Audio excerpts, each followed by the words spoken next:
ఇంకొక అంశం, ఎడ్యుకేషన్ మంత్రి గారు కదా, పాపం కుర్రోళ్ళందరినీ తయారు చేశాడు, పాపం పిల్లలందరినీ మాక్ అసెంబ్లీ పెట్టారు.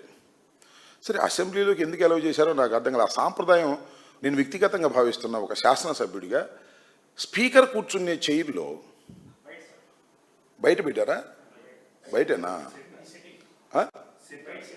బయట సైడ్, ఓకే, రైట్, వదిలేసాను దాని గురించి. నేను అట్లా అనుకోలేదు. అది సేమ్ సెట్టింగ్ పెట్టారు, సెట్టింగ్లో చేశారు, దట్ ఈజ్ ఓకే. అయితే ఇక్కడ 3 గంటల సేపు పెట్టారండి మాక్ అసెంబ్లీ. 3 గంటల సేపులో 1.5 గంటల సేపు మన గురువు గారి ఉపన్యాసమే. ఎవరు? లోకేష్ గారి నాన్నగారి ఉపన్యాసం. పాపం పిల్లలు అల్లాడిపోయారు అనుకో, నేను సుత్తంతా చెప్పుకొచ్చాడు. 45 ఏళ్లకే నేను ముఖ్యమంత్రిని అయ్యాను అన్నాడు. అంటే ఆదర్శంగా ప్రజలకి లేదా విద్యార్థులకి అర్థం కావాలనే ఉద్దేశంతో. ఎస్, కమాన్, నువ్వు ఎలా అయ్యావు చెప్పు. చెప్పాల్సింది వాళ్ళకి. ఎవరికి? ఆ విద్యార్థులకు నువ్వు ఏ విధంగా ముఖ్యమంత్రి అయ్యావో, ఎన్టీ రామారావుని ఏ విధంగా వెన్నుపోటు పొడిచి అయ్యావో, ఏ విధంగా మీడియాని ఉపయోగించుకొని ఎన్టీ రామారావు గారిని అపాస్పాలు చేశావో, ఎన్టీ రామారావు గారి కుటుంబాన్ని ఏ విధంగా వాడుకున్నావో, వెంకటేశ్వరరావుని వాడుకున్నావు, హరికృష్ణ వాడుకున్న తర్వాత వాళ్ళ తొంగలు తొక్కినటువంటి విధానాన్ని నువ్వు చెప్పుంటే ఆ పిల్లలు నీకు చెప్పేవాళ్ళు సమాధానం గట్టిగా. పాపం అదేం తెలియదు కదా. పాపం చేతులు కట్టుకుని వాళ్ళు విన్నారు, నువ్వు పంతులు చెప్పినట్టుగా చెబుతుంటే వాళ్ళు విని కాముగా వెళ్ళిపోయారు. కాముగా వెళ్ళిపోవడమే కాదయో, దానిలో ఒక పాత్రధారుణ్ణి ఒక టీవీ ఇంటర్వ్యూ చేసింది. ఇంటర్వ్యూ చేస్తే సరే, అతను ఏదో పాత్ర వహించాడు, ఏ పాత్ర వహించాడో నాకు తెలియదు, నాకు అనవసరం కూడా.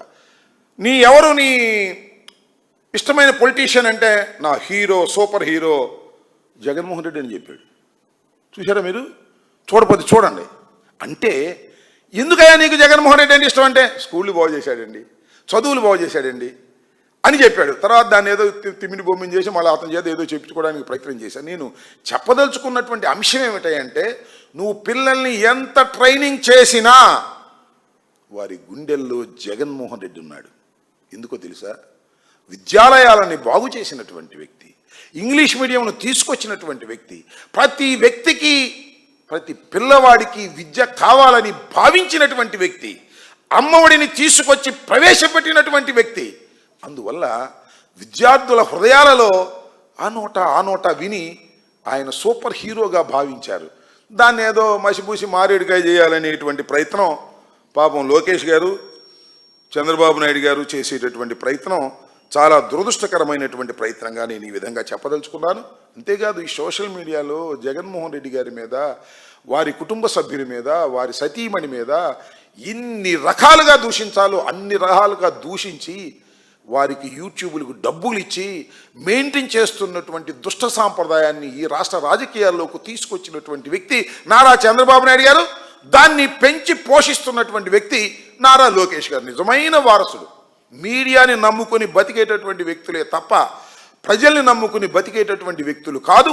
ఎదుటి వారి మీద దుష్ప్రచారాన్ని చేయడం ద్వారా తమ యొక్క గొప్పతనాన్ని ప్రదర్శించుకోవాలనేటువంటి దుర్బుద్ధితో ఇవాళ ప్రయత్నం చేస్తున్నటువంటి వ్యక్తులు నారా చంద్రబాబు నాయుడు గారు, ఆయన కుమారుడు మన లోకేష్ గారు అని సందర్భంగా చెబుతూ, పైగా ఇంకొక విషయాన్ని కూడా ఇక్కడ నేను మీకు ప్రస్తావన చేయాలి.